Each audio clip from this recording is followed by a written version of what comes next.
trip, packing the car up. Deanna's getting ready. Yeah, There hi. she is. Good morning. She said good morning.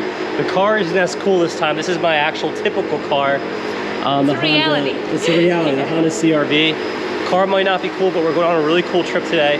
We're going up to Lake Placid and then Burlington, Vermont tomorrow. So come with us on an adventure here. All right, guys, so we just left the apartment. Here's Deanna. And we're on our way to Lake Placid now. So actually where we're approaching right now in the city of Philadelphia, this is Logan Square right up here. The famous art museum, the Rocky Steps, is that way, up there and up Vine Street. And this is essentially downtown we're heading into right now.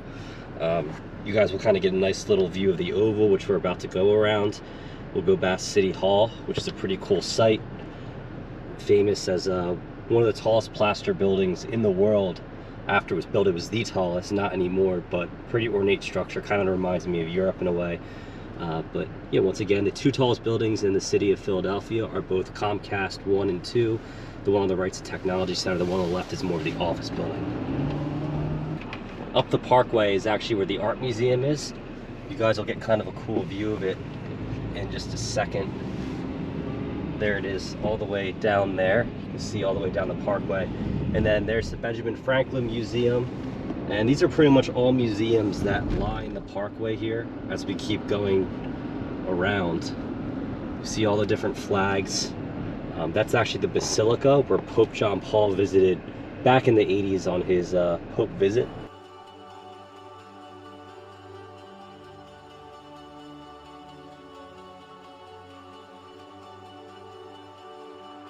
You guys, we're on 87 North driving right now on the highway, the interstate, whatever you want to call it. Today is Boxing Day.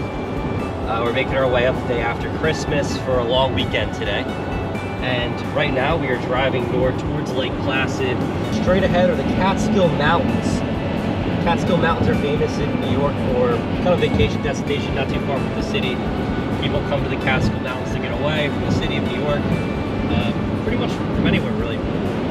And past the Catskill Mountains, we'll be driving to the Adirondacks where Lake Placid is.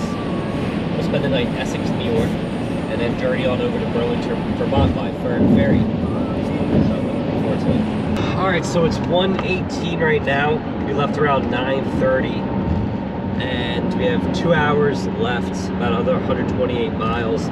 This is 87 North. You can take this all the way up to Montreal. It's a lot of driving in one day, but you know, why not? It's Christmas weekend.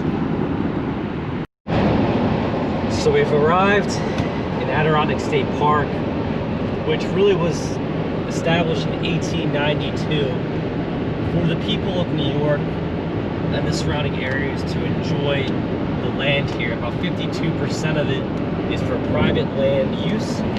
That leaves 48% of it is public.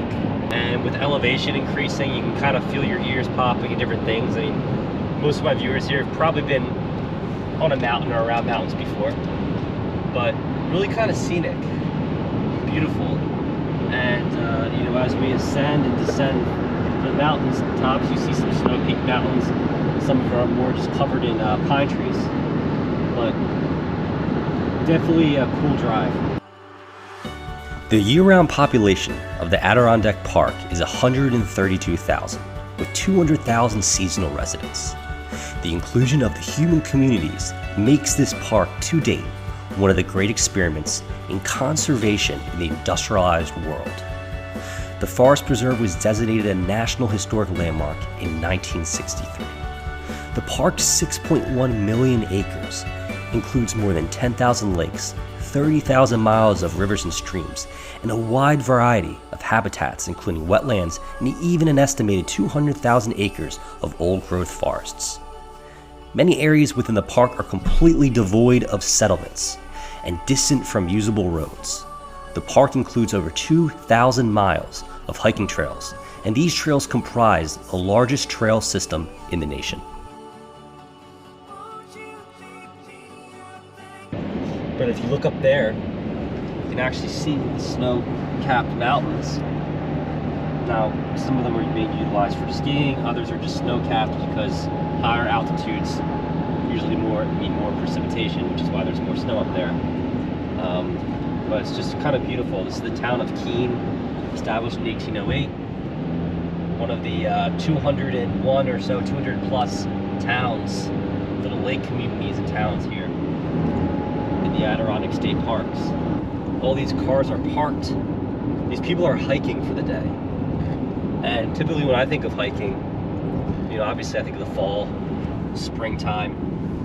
We're driving through a little town up here. You know, and maybe it's because we're more in an inhabited area, but I can't imagine hiking in what, 25-degree weather right now. It's dropping like crazy. Kind of get an idea of how cold it is right now. Everything is frozen. It was like 26 degrees 2 minutes back there. Now it's 22 degrees. And supposedly Lake Placid will be completely frozen. This guy's driving on my tail right now. I'm not gonna go any faster because the roads are definitely getting a little slick out here. This is super cool though. It's a little valley right here in the middle of the Adirondack State Park. And the roads are kind of dicey, but we're headed towards Main Street, Lake Placid. So we've arrived. Deanna, how are you? Good, how are you? Good, I'm doing well. We've vlogged here in Lake Placid. It is freezing right now. I'm all bundled up for the first time this year, this winter, and we made it. Made it. Deanna's got her extravagant fur coat on, looking good, looking the part. Definitely a lot warmer than I am right now. I don't even have gloves, so those are actually in my suitcase. In the car? They're in the suitcase. Go back and go. It's cold. All right, Deanna thinks I'm gonna be cold, so to appease her, I don't get cold easily. We have the 3 o'clock museum tour. We're late. It's already 3:30. Here. Okay. Actually, I don't even know where my keys are. We left in the car? See, it's good we came back. So I left the keys in the car. We're off to a good start here. So, Deanna forgot the mask. So I'm not the only one who forgot something. She's running back to the car.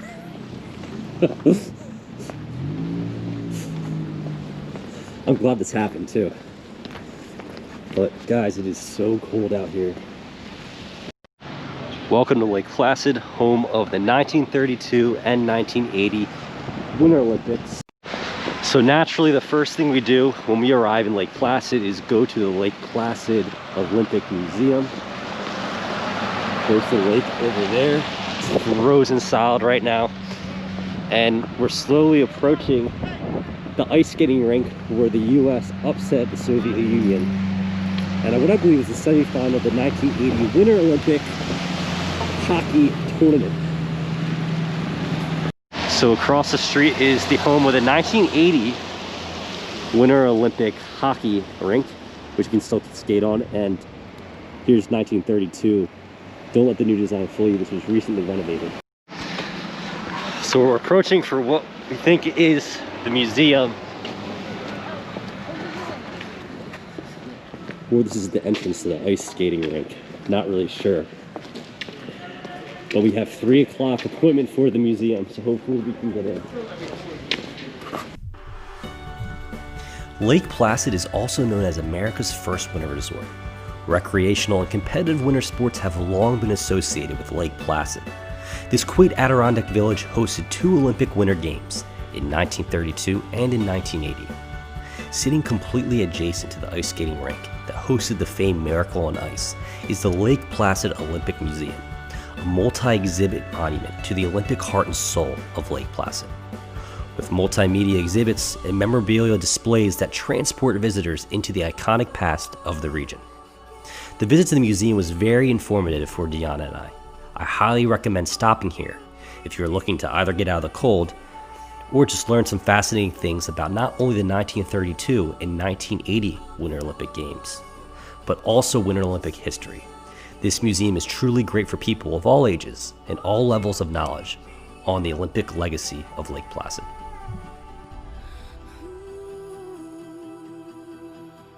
In American sports history, Lake Placid is famed for the Miracle on Ice, which occurred at the Herb Brooks Arena. named after the legendary coach of the 1980 USA gold medal hockey team. What I found particularly cool about the arena is that it is open to the public. Whether you want to ice skate or just walk around the original concourse, it is a piece of Olympic history.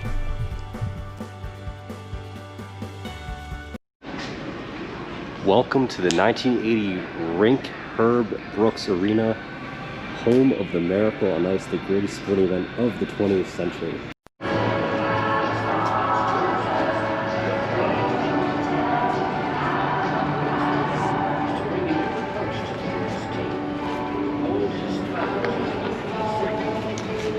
So this is the ice rink that it all happened on. This is the 1980 tournament ice skating rink.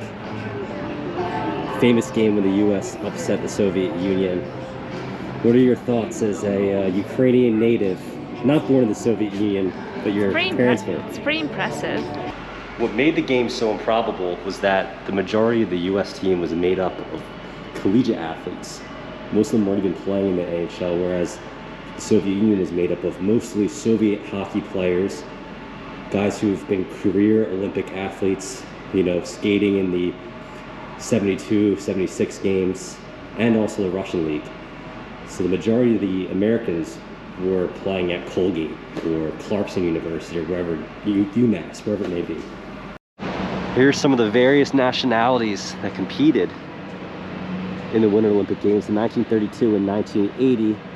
In the background is the local high school of Lake Placid, and there's a really cool picture in there actually of some Norwegian fans sitting on those stairs way down there watching some events which took place on the current day football field. So it's kind of a peaceful snow in there. What do you think of the snow, Deanna, so far? I love it. You like it? Yeah. It's part of the ambiance, isn't yeah. it? Some majestic touch. Majestic touch, exactly. So we're gonna walk a little bit and we're gonna see if we can actually go on the ice skating rink, which will be super cool if we can do that.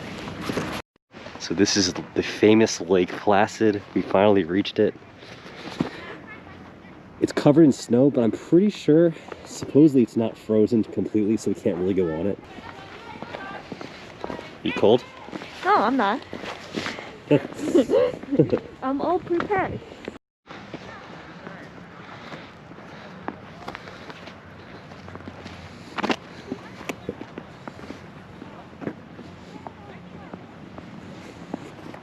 So this is the area that they skate on, and they're kind of swirling the water around to make sure it's ready for tomorrow. The guy at the Winter Olympic Museum said it was 57 degrees yesterday. So as you can see, it's not completely frozen yet. It's kind of by the water right there. Aside from a great place to take selfies, the lake is used recreationally year-round for multiple events, as well as fishing, ice skating, and other water sports. Walking down Main Street, Lake Placid. Got some beautiful lights.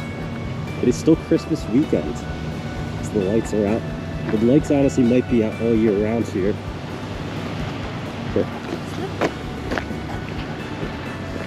So we are gonna walk, try to find a restaurant.